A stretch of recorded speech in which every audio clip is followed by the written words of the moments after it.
Yes, everybody, welcome back to a brand new match preview here today on Talking Wolves. Hope you're all keeping well and safe. Wolves will host AFC Bournemouth this weekend in a bid to try and make it 3 wins on the bounce. That would be a lovely feeling after such a difficult start to the year. Things are starting to turn. Wolves are starting to play better football.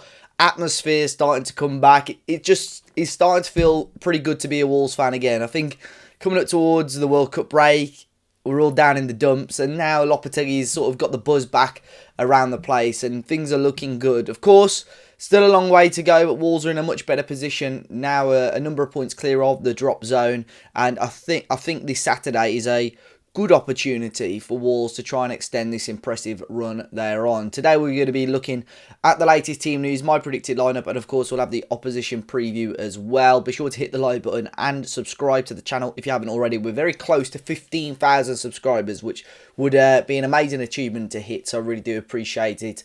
But yeah, this weekend against Bournemouth, we've beaten Liverpool a couple of weeks ago. We beat Southampton last Saturday, and now we go on to this game against Bournemouth, who are really struggling a little bit at the moment under Gary ONeill. When we speak to today's guest a little bit later on, you'll understand sort of the Bournemouth standpoint, but it seems like patience is wearing quite thin with Gary ONeill, and we could see, if Wolves get a comfortable victory on Saturday, we could see another manager sacked after being beaten by Wolves. The win against Southampton was fantastic. As you guys know, or a lot of you will know, I went down to St Mary's, expected the worst after going 1-0 down and going down to 10 men, but Wolves just pulled it out the bag again. We've had some, I know the last couple of years have been a bit low for Wolves, but we have had some phenomenal away days since coming back into the Premier League, including last year, to be fair, under Bruno Lage. But it's a fantastic away win for Wolves and puts us in a really strong position.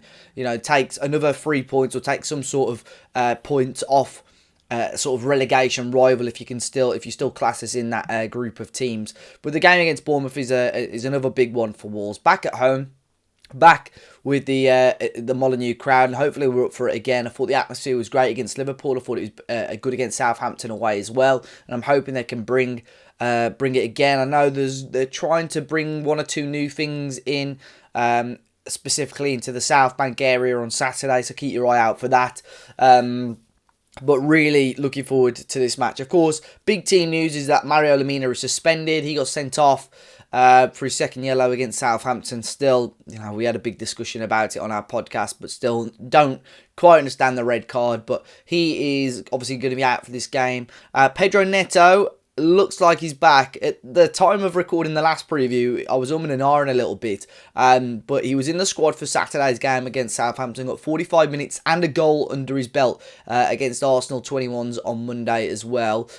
So I'd assume he's going to be a part of that squad again on Saturday against Bournemouth. But Lemina out, Neto looking like he's going to be back. Podence is still touch and go. He was out of the squad for Saturday, but Lopetegui's got so many options now, and that's why my predicted lineup could be completely wrong.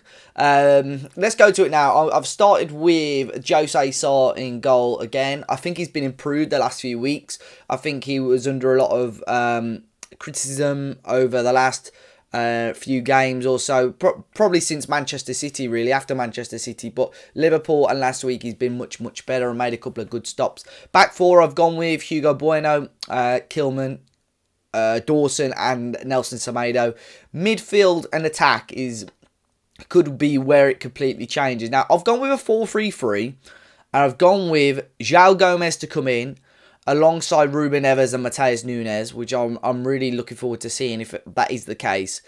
Martino could so easily start as well, but I've gone with that midfield three. I've gone with Cunha up top. I've gone with Sarabia, and I've gone with Podence, but again, this could so easily change. You could see Cunha come out onto the left and play Diego Costa up front. I know a lot of people are pushing maybe for an even more attacking lineup, having Nunes and Neves as the middle two.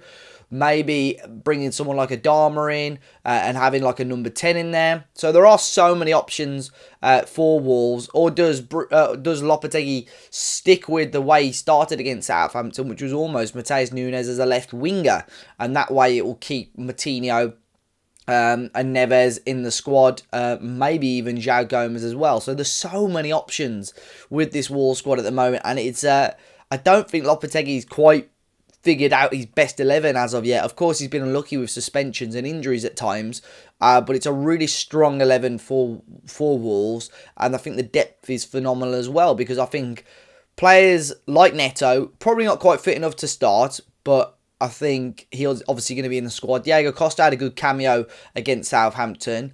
I wouldn't begrudge Lopetegui starting him. Jimenez, I know, has again had a few people moaning about him, but I think he's more than good enough to possibly have a starting role if you want to go a little bit more attacking. There are so many options. Pedence, if he's fit, could come back in. Matinho, who I hadn't started there, but I thought coming off the bench against Liverpool, his experience arguably held us on for that 3 points. So many options. Such a difficult team to predict for me, guys. But let me know your thoughts in the comment section down below. I'd love to see your predicted lineups for this game. But of course, we've got the BetMate game as well this weekend. Wolves are involved once again in the Premier League Saturday 3 p.m. kickoffs. Won a little bit of money last weekend, not specifically on the Wolves game, but on I've won sort of 50, 60 quid in the last week or so on BetMate. So it's £3 to enter. There's a £300 guaranteed prize pot for this one, guys. So do get involved. My team is on the screen right now. I've gone with a mix of the matches, really. I've gone with David Raya in goal for Brentford against Palace. Estupinian for Brighton against Fulham with Thiago Silva. Ruben Neves in the middle with Enzo Fernandez, what could have been the midfield two for Wolves possibly. And then Erling Haaland up front with Riyad Mahrez alongside him as well. So please, obviously, guys, 18 plus, do gamble aware and UK residents only. But I caught up this week with Craig from Up the Cherries in all departments. He's a Bournemouth fan who is cautious about Bournemouth's position in the league right now, but he gives us his thoughts ahead of the game at Molineux. So then, Craig, thank you very much for jumping on Talking Wolves again. How are you, mate? Yeah, all good, mate. All good. Albeit, not liking the look of the Premier League table, to be fair. Yeah, I was going to say, currently sat in 19th. Only 1 point from safety, to be fair. It's still so Yeah. close down there at the moment and still lots to play for. But we'll talk a little bit about Bournemouth today, mate. We go back towards the start of the season is when we've played you before. Scott Parker had just lost his job. Heavy defeat. Wolves fans thought, right, this game is going to go one of two ways. We're either going to pile on the misery for Bournemouth or, we're going to lose. It was sort of in between. We didn't play well, but you guys managed to get a point. It was a 0-0 draw. Since then, it's been a bit of a roller coaster for you guys. What's the mood like at the moment? I know you sat in 19th, but is it all doom and gloom for Bournemouth at the minute? To be honest, after the Newcastle game, it's picked up the spirits a little bit. However, if you look at our recent performances, they've not been good. And in some ways, against Brighton, we were fighting to get a 0-0 draw. We was attacking them. We was hoping maybe to get something, but it was unlikely. Brighton are a very, very good side. The problem is, and it happened against Nottingham Forest, we were 1-0 up, and he did the same thing. Gary O'Neill shifted around about the 80-minute mark to a defensive line to just keep what he had. He just wanted to try and defend that point against Brighton and ended up losing it. He wanted to defend the 3 points against Forest, ended up losing 2 points. Against Newcastle, he didn't do that. And it's something that I've been saying for a long time. He should just keep going for it. It was the Eddie way of playing. Eddie would just keep attacking to try and get that goal. And look at some of the games that we've had in the Premier League. We've beaten Liverpool 4-3 at home. And we only did that because of that mentality that the game's not over. It might be, the 90th minute, but we just keep attacking. Against Everton, we were 3-1 down and managed to get a 3-3 draw out of them. And that was after the 90-minute mark. So that's the mentality that we need to have moving forwards if we want to get out of this. We can't go defensively. And I think Gary O'Neill, if he does that again, will get the chop. Without a shadow of a doubt. Wolves was Gary O'Neill's first game. it could well, if he does the same and Wolves get that win right at the death, and that would be the nightmare scenario for him as well. If he's getting a draw or we're 1-0 up and then Wolves equalise or Wolves win that game 1-0, that would be the nightmare scenario for Gary O'Neill, because it would show, like he did earlier on in the season again against Leeds, we were 3-1 up, we ended up getting beat 4-3. Again, just went totally defensive, did the same against Spurs. That is the general mood here at the moment. At first, everybody was behind Gary O'Neill, but the general mood is now one of doom and gloom, and that we need to change the manager. The Newcastle result is probably just a little bit of respite. Yeah, have been instances before with managers where they look maybe close to losing their job and they get one half decent result and get a little bit of credit back. But what do you think it is with Gary O'Neill? Do you think it is due to his inexperience, naive? Or do you not think he trusts the team, or is it a little bit of both? What do you think? I've been lucky enough to actually meet Gary O'Neill and speak to him about how he approaches games, and he's very articulate. He will look at a team, and no doubt he would have studied everything about Wolves and also put in place some scenarios for this weekend's game.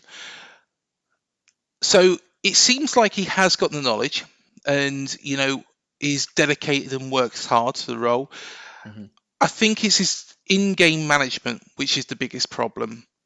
The substitutions against Newcastle, to be honest, I agreed with every substitution he made. However, in prior games against Brighton, taking off Hamid Traore and then going defensive was just a stupid move, when what he should have done, if Traore is tired, fair enough, bring him off. I think he was the best player for us on the pitch.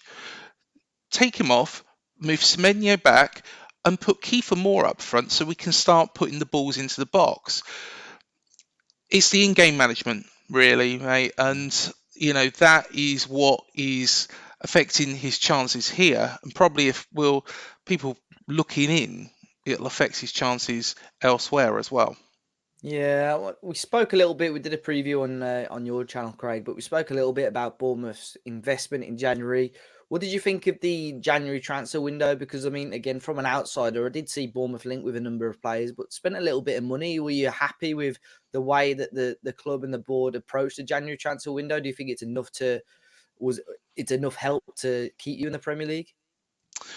I think the signings are sensible. They're investments for the future. Personally, are they going to be enough to keep us up? I don't know. I think it's because of the youthfulness of the players that we bought in. I would have quite liked an older head in there as well. We signed Darren Randolph, fair enough. He is an old head, but he's a goalkeeper. I would have Yeah. liked an older head in defence. However, we have signed Zabrini, who is a Ukrainian footballer, and sent back. And I think, from what I've seen, he looks very, very good. Unfortunately, he's been injured.